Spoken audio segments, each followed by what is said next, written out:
Hello, everybody. Most of the time, when we have lectures on neurological conditions, we focus mainly on the brain as one of the major parts of the central nervous system. And a lot of times we get to exclude the spinal cord. But for today, we're going to focus on the different inflammatory and infectious diseases, as well as other diseases of the spinal cord.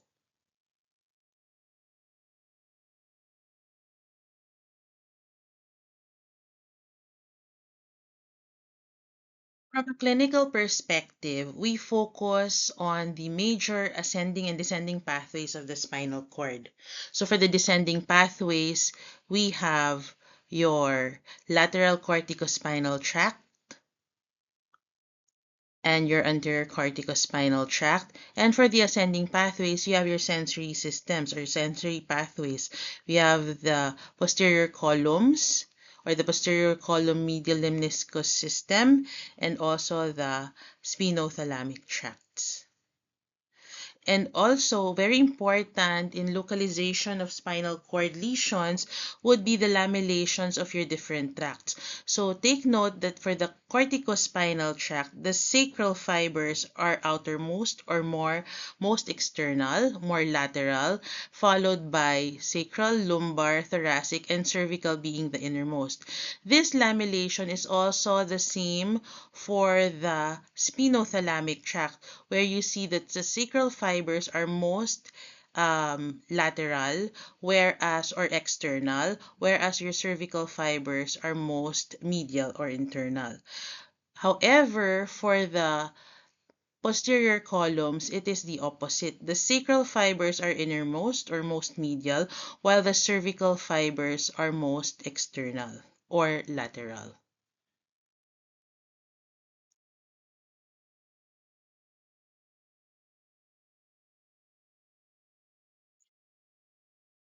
And one of the most distinguishing features of spinal cord lesions or spinal cord localization would be the dermatomes or the dermatomal levels and the myotomal levels.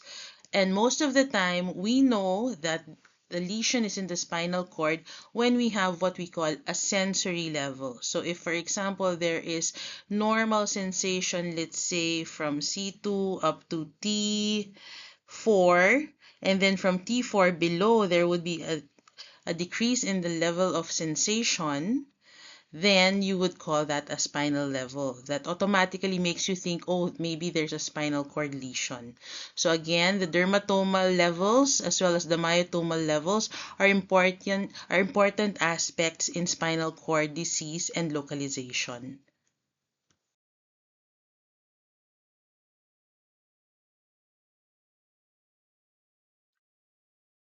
Kindly refer to this diagram to help you in your myotomal level localization as well as your dermatomal level localization.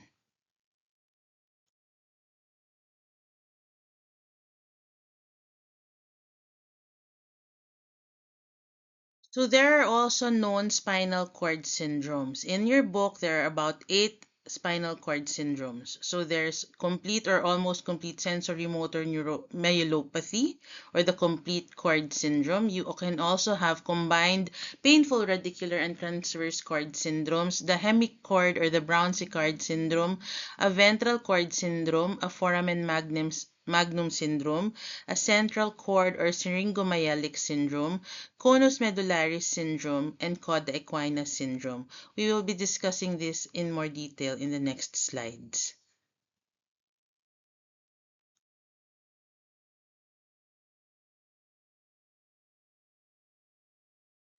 So for figure A, you have your transverse cord syndrome or your complete cord syndrome, wherein you have a sensory level as well as complete loss of the vibration and position senses, pain and temperature sense loss, as well as motor loss.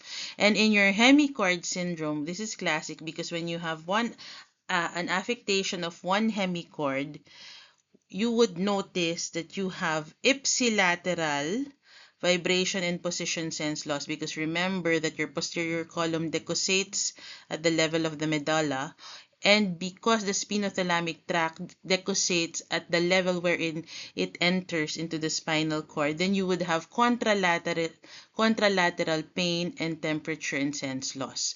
Again, your motor loss is also going to be ipsilateral because the decussation of the corticospinal tract is also at the level of the medulla.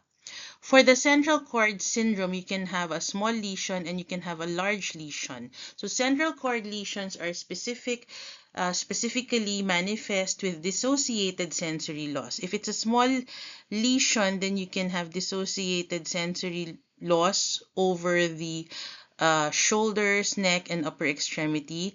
But when there is a large lesion, you can have something like a transverse cord manifestation.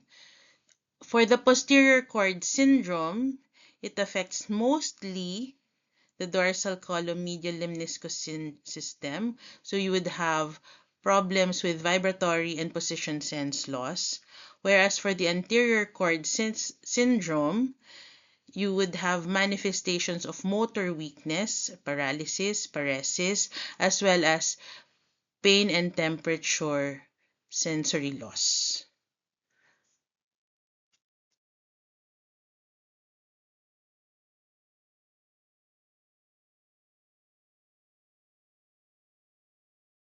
You may want to refer to this more complete diagram wherein it also highlights the lesions of the different spinal cord syndromes as well as the neurologic deficits and the different etiologies.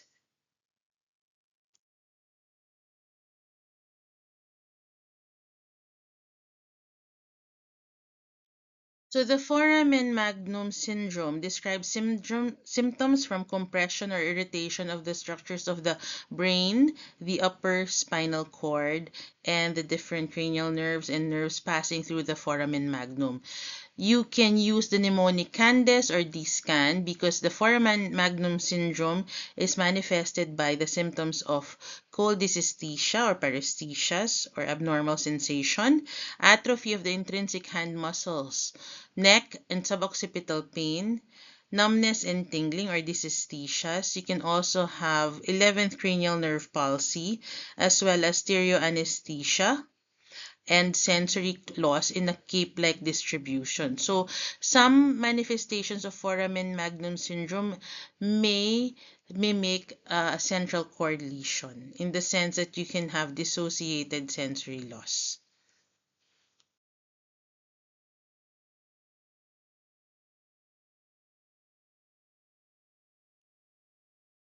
Caudal end of the spinal cord, there are classic syndromes called the conus medullaris and the cauda equina syndromes.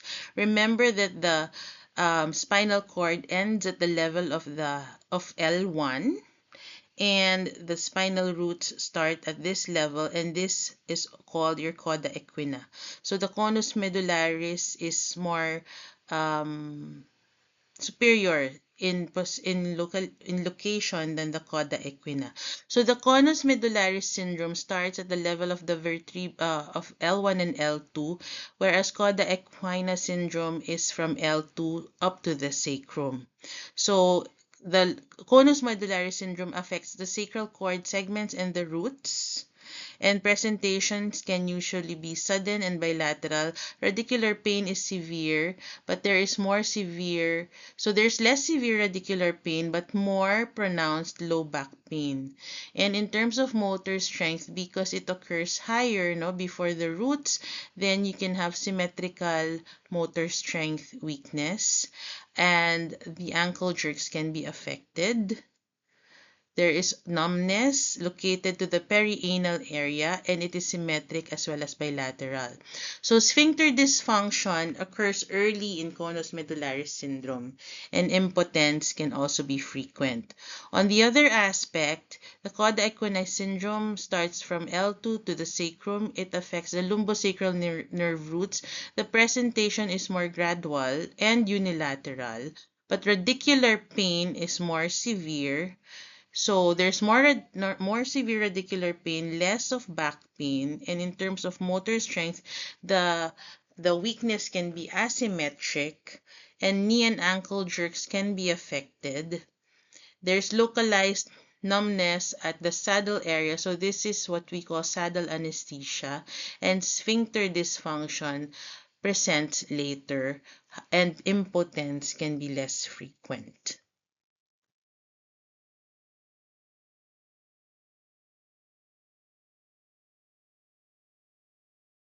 Now let's proceed to the different inflammatory and infectious myelopathies or myelitis.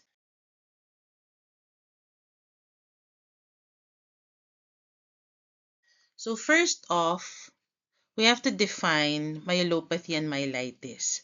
So myelitis is a myelopathy, but not all myelopathies are myelitis. So myelitis is a broad term for any spinal cord disorder. So anything that affects the spinal cord is called a myelopathy because this is an umbrella term. But myelitis is a specific term for inflammation of the spinal cord. So it's a specific form of myelopathy, and its causes are often infectious or autoimmune.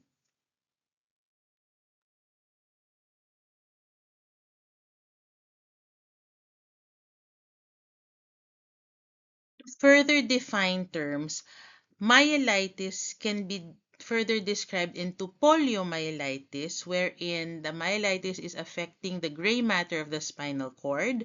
You can also have leukomyelitis, wherein the affectation is in the white matter of the spinal cord.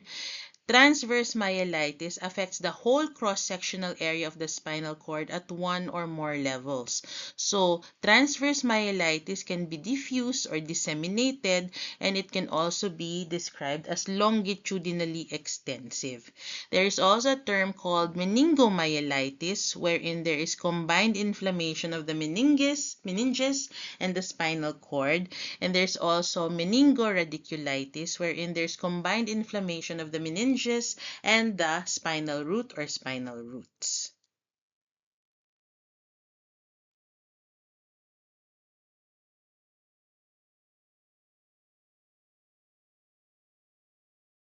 So these are the general classifications of the inflammatory diseases of the spinal cord. We'll go through them in the next few slides.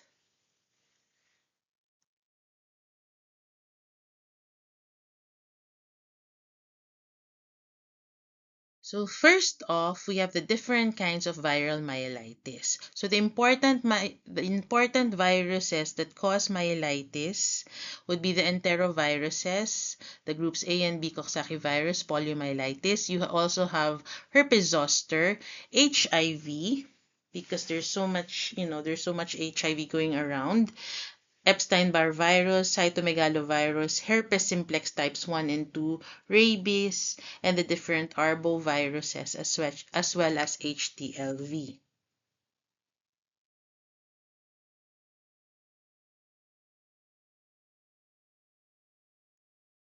So viral myelitis is usually acute and takes the form of a febrile meningomyelitis. So patients can have fever, systemic symptoms, and sometimes cutaneous features in the case of herpes zoster.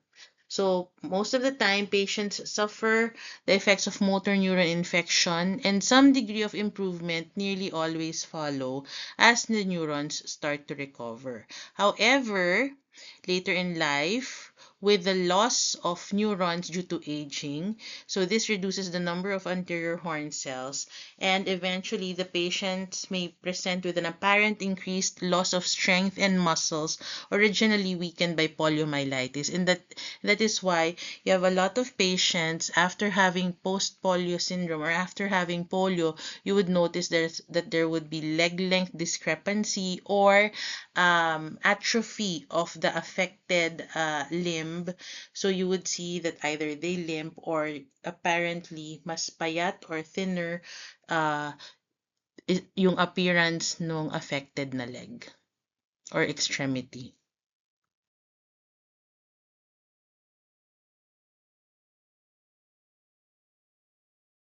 So different viruses have a propensity to affect different parts of the spinal cord. So the viruses that affect the neurons of the anterior horn cells would include the enteroviruses like Coxsackie virus and poliovirus, and also the West Nile virus. So it affects mostly the anterior horn cells, and this can lead to flaccid paralysis.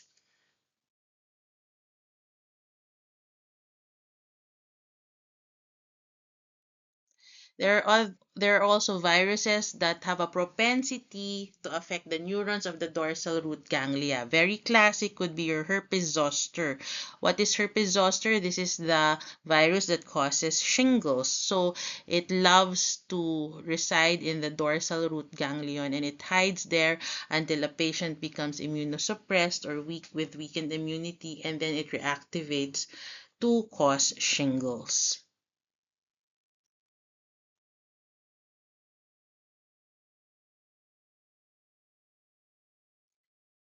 Viruses that affect the different roots include your HSV type 2 and your cytomegalovirus.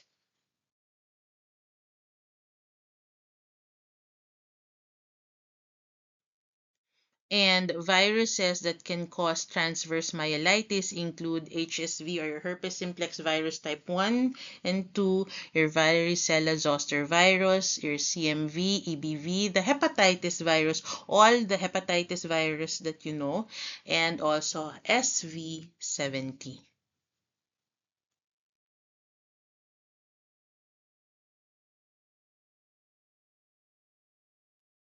So myelitis can also be due to the different bacterial, fungal, parasitic, and granulomatous causes.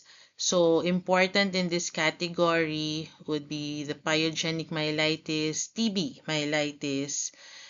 It used to be important, no, syphilitic myelitis used to be important way long ago, but now it's mostly TB and the bacterial, as well as the fungal, no, because of the age of a lot of immunosuppression, organ transplant, cancer, HIV, etc.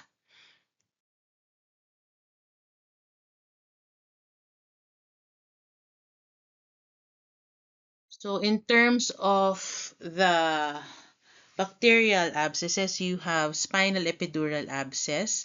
Its most common etiology is Staphylococcus aureus, and usually it is due to back injury, skin infection, no, puncture wounds, especially for drug addicts, even lumbar puncture, no, if it's not uh, sterilely, if it's not sterile and if it's not cleanly done, it can also cause spinal epidural abscess as well as spinal surgery. So, what are the common symptoms? Constitutional symptoms, fever, back pain, and you can appreciate percussion tenderness over the site of the infection. The diagnostic modality that is best, no, for viewing the spinal cord is of course the MRI. Other ancillary tests for determining infection, CBC, ESR, CRP, and the treatment depends on the growth on the organism, but usually it is a long-term course of antibiotics, 4 to 6 weeks, and surgery if necessary for drainage and or laminectomy.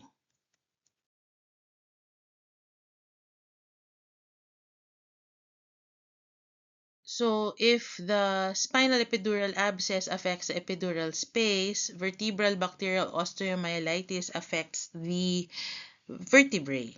So in terms of etiology and location, vertebral bacterial osteomyelitis is closely aligned to epidural abscess. You can have both the epidural abscess plus the osteomyelitis, and usually vertebral infection is due to hematogenous implantation of bacteria during episodes of bacteremia or with exogenous introduction of bacteria during spinal surgery.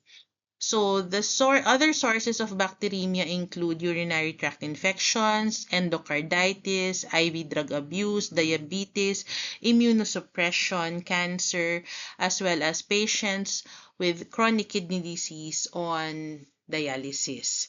In terms of post-surgical infections, the most common etiology would be your coagulase negative staphylococci or Propionibacterium. So in terms of vertebral osteomyelitis, the most affected area is the lumbar spine. And the common symptoms would be back pain, fever, elevated WBC count, elevated ESR, C-reactive protein. When we look at the MRI, we would think more of osteomyelitis when the disc space is affected, or when the infection crosses the disc space. So in terms of treatment, it's usually antibiotics are given for 4 to 6 weeks.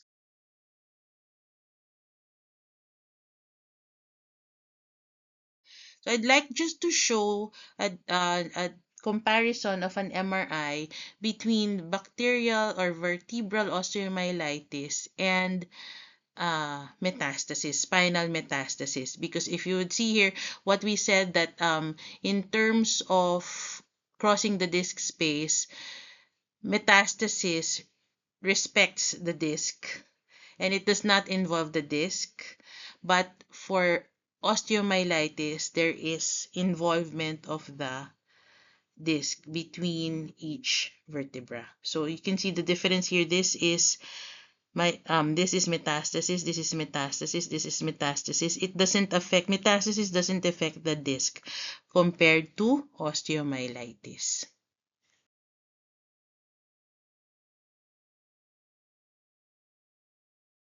So a very common cause of osteomyelitis here in our country is tuberculous spinal osteomyelitis, or also known as spot disease. So it is osteomyelitis of the spine with kyphosis, that is Pott's disease or pot disease, and it is common in regions of endemic tuberculosis.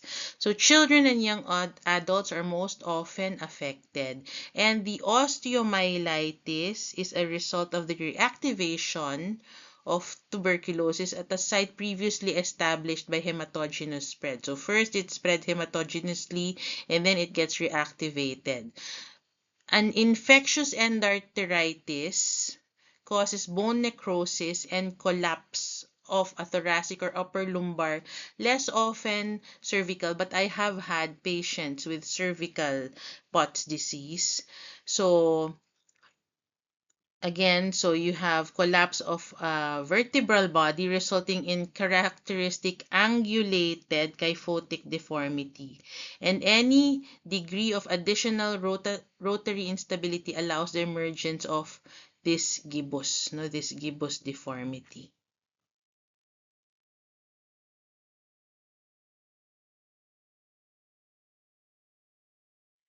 So now we go to the non-infectious inflammatory myelitis. So the category of neurological conditions that belong in this group would include post-infectious and post-vaccinal myelitis, multiple sclerosis, neuromyelitis optica spectrum disorder, and the different uh, conditions like anti-myelin oligodendrocyte glycoprotein disease, Devic disease, as well as different myelopathies from other autoimmune conditions.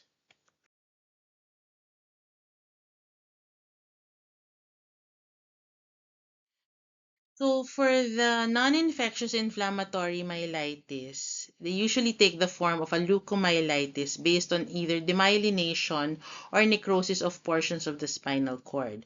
So in non-infectious inflammatory myelitis, the critical factor in the pathogenesis is a disordered immune response as a response to infection or as a response to an idiopathic immune disorder such as multiple sclerosis, NMO or MOG. It is characterized by various degrees of inflammatory destruction, usually with lymphocytes congregating around venules in the cord. So it's very venular lymphocyte aggregation.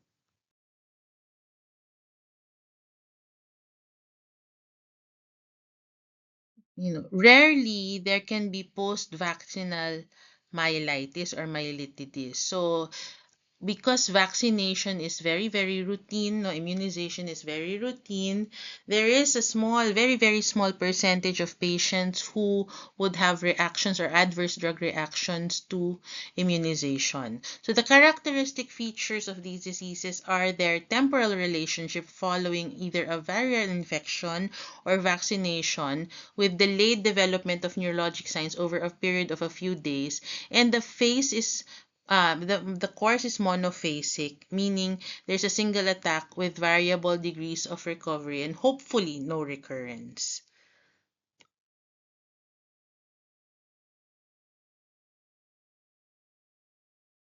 So one example of post-infectious or post-vaccinal myelitis is acute disseminated encephalomyelitis. By the name itself, it can involve the brain as well as the spinal cord, and clinically, patients present with weakness and numbness of the feet and legs, often involving the hands and the arms, and these develop over a few days, and then the progression is ascending. So it is in terms of symptomatology, it can be similar to Guillain-Barré syndrome.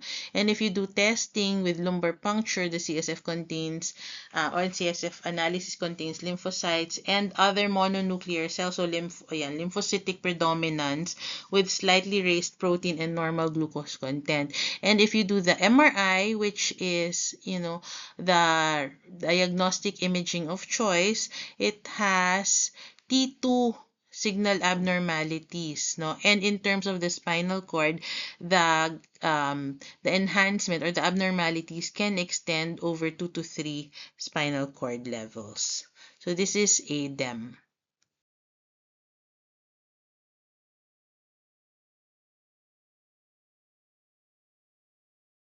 Quite similar to ADEM would also be the acute disseminated myelitis of multiple sclerosis. However, if ADEM is acute, MS would present more subacutely or even chronically. So clinical manifestations evolve more slowly over a period of 1 to 3 weeks or even longer. But if ADEM is associated with infections and vaccines, MS is not related to vaccines or post-viral infections.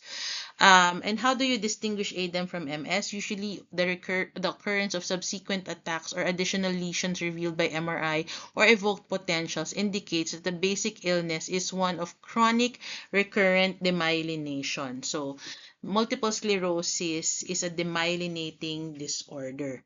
So most of the typical symptoms include numbness that spreads over one or both sides of the body from the sacral segments of the feet, anterior thighs, and up over the trunk. They may have asymmetric weakness and then paralysis of the legs. Patients may also have urinary incontinence and affectation of the bladder. And then the sensory motor disturbance may extend to involve the arms, and the sensory level can be demonstrated on the upper parts of the trunk if there is transverse myelitis, whether it's complete or incomplete. So treatment for multiple sclerosis usually involves immunosuppression, so steroids, plasma exchange, IVIG.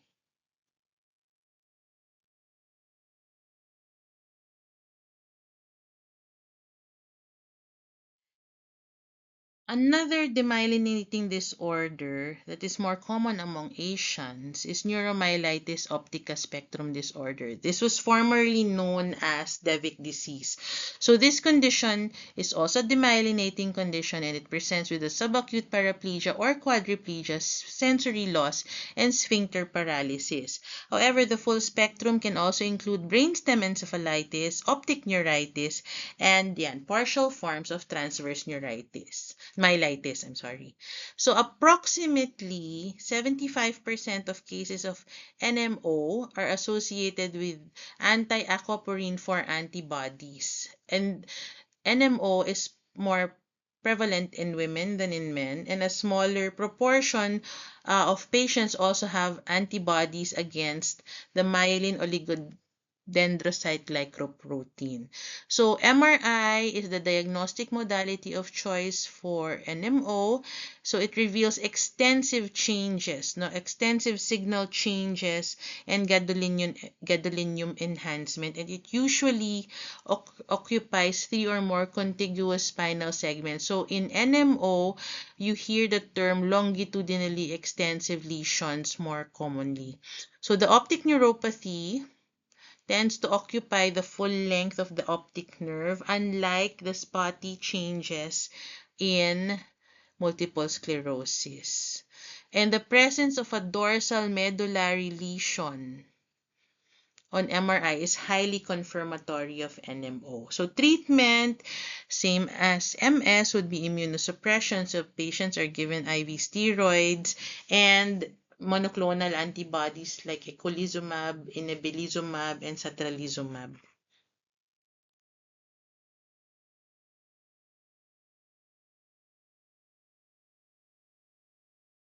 Now we proceed with the vascular diseases of the spinal cord.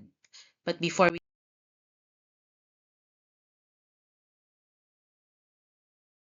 do that, let's review the vascular supply of the spinal cord. So the blood supply of the spinal cord is derived from a series of segmental vessels arising from the aorta and from branches of the subclavian and internal iliac arteries. So these are your segmental arteries, and it gives rise to your anterior medullary artery, posterior medullary artery.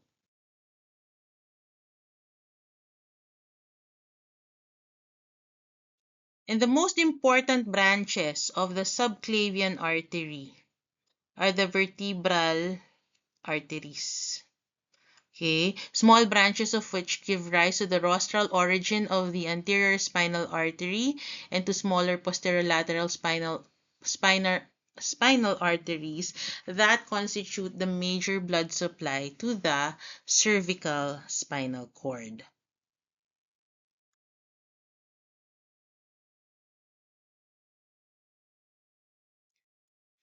So if we look at the segmental spinal artery, it divides into an anterior and posterior ramus. We'll look at the posterior ramus here.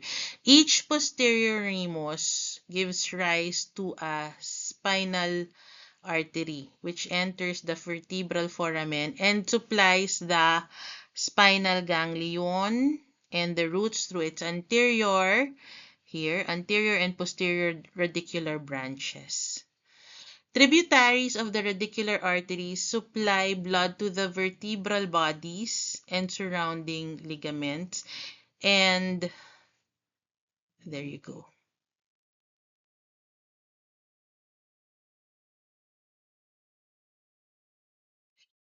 And the venous drainage of the posterior veins is into the venous drainage is into the posterior veins that eventually form the spinal plexus. So normally there are 8 to 12 anterior medullary veins and a greater number of posterior medullary veins at every segmental level. And these eventually drain into your radicular veins. So a network of valveless veins also extend along the vertebral column, no, from the pelvic venous plexus to the intracranial venous sinuses without passing through the lung. So this is the Batson plexus and is considered a route or a route for metastatic disease from the pelvis.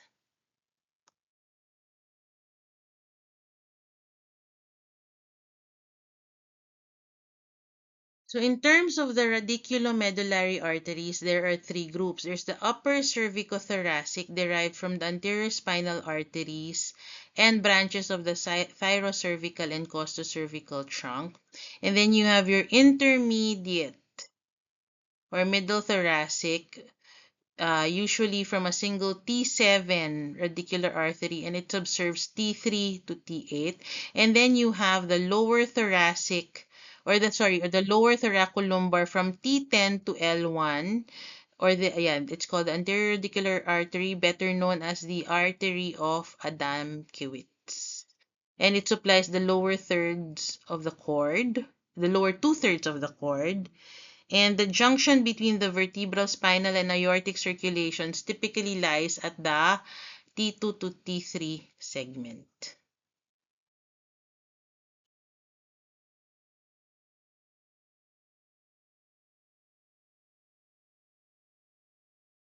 So the anterior medullary arteries form the single anterior spinal artery which runs the full length of the cord and gives off penetrating branches via the central or sulcocommissural arteries.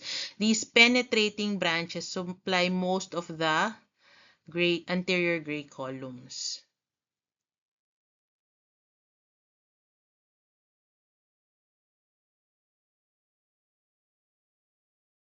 So branches of the anterior median spinal artery supply the ventral two-thirds of the spinal cord. So infarction in this region supplied by this artery gives rise to the anterior spinal cord syndrome, which consists of loss of pain and temperature, loss of pain and temperature sense, and paralysis below the level of the lesion, but with sparing of proprioception and vibration sense, which correspond to the transection of the spinothalamic and the corticospinal tracts, but not of the posterior columns.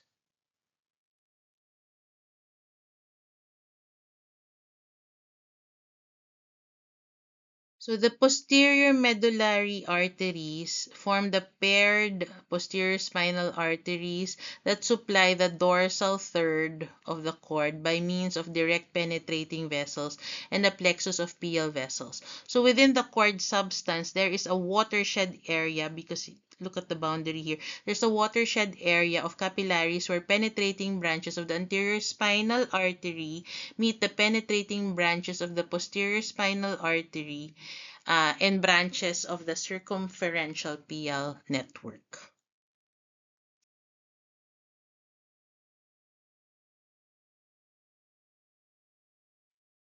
So just to run down, the different vascular diseases of the spinal cord commonly include infarction of the spinal cord, which can be giving off anterior spinal cord syndrome, and you can also have dissection of the extracranial vertebral arteries. There's also hemorrhage of the spinal cord, or hematomyelia, as well as the different vascular malformations and fistulas of the spinal cord and dura, a dural AVF, or an intramedullary AVM. And another vascular condition is called decompression sickness bends, or the Caisson disease.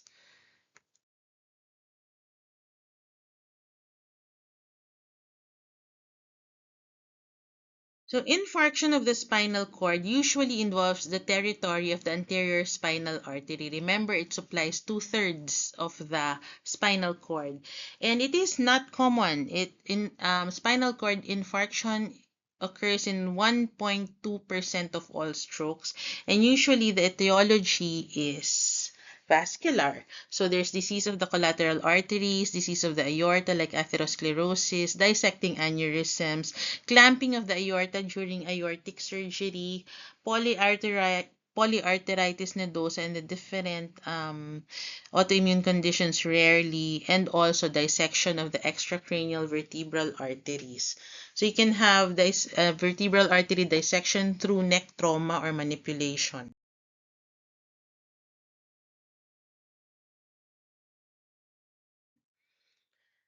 So another condition is decompression sickness, or the bends. It's usually seen in scuba divers or people who do free diving.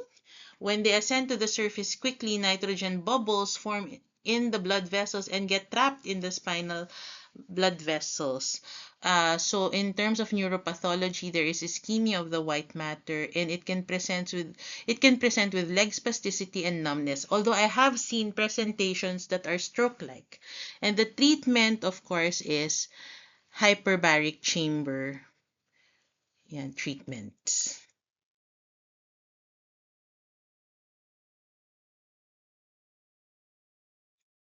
Other myelopathy syndromes include cervical spondylosis. So you can have cervical spondylosis with myelopathy when there is compression. So the syndrome usually consists of varying degrees of painful stiff neck or pain in the neck, shoulders, and upper arms, or brachialgia that may be either aching or radicular, asymmetric or unilateral, or even bilateral.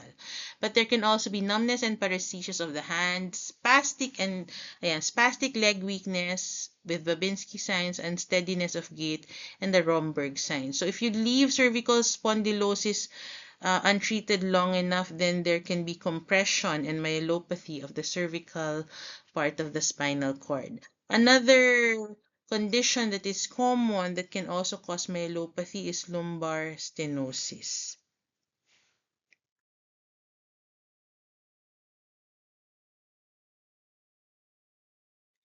Other myelopathy syndromes include subacute combined degeneration of the spinal cord. It's not so common anymore because commonly it is caused by vitamin B12 deficiency. So in there is a very specific cord syndrome for SCD. You would have affectation of your lateral corticospinal spinal tract as well as your posterior column. So you can have problems with vibratory sense, position sense, as well as motor weakness.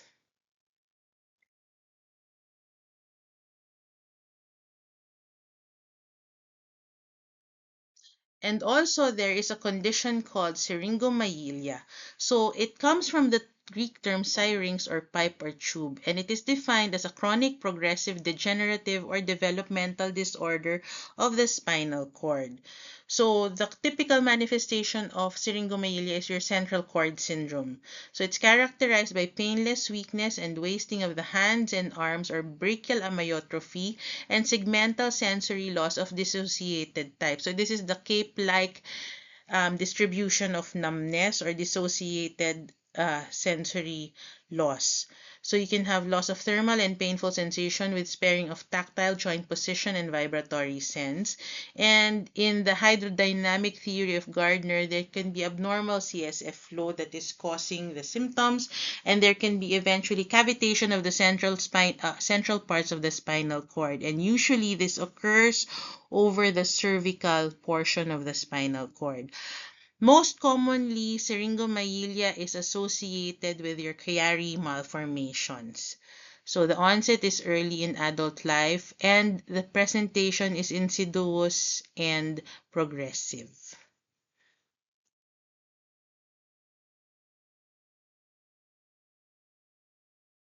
So this figure or this table just shows you the different types of syringomyelia. So there's type 1 wherein you have syringomyelia with obstruction of the foramen magnum and dilation or dilatation of the central canal. And then you can also have syringomyelia without the obstruction of the foramen magnum.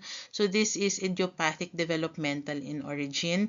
You can also have a type 3 syringomyelia with other diseases of the spinal cord. So you can have it acquired from spinal cord tumors, traumatic myelopathy, arachnoiditis, pachymeningitis, and secondary myelomalacia from cord compression.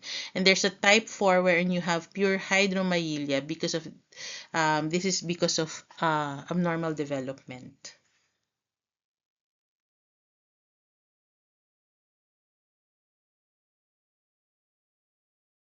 So that's my last slide. I hope you all study hard. I know that, spinal cord conditions are a stretch, but it is a must. Thank you. God bless you.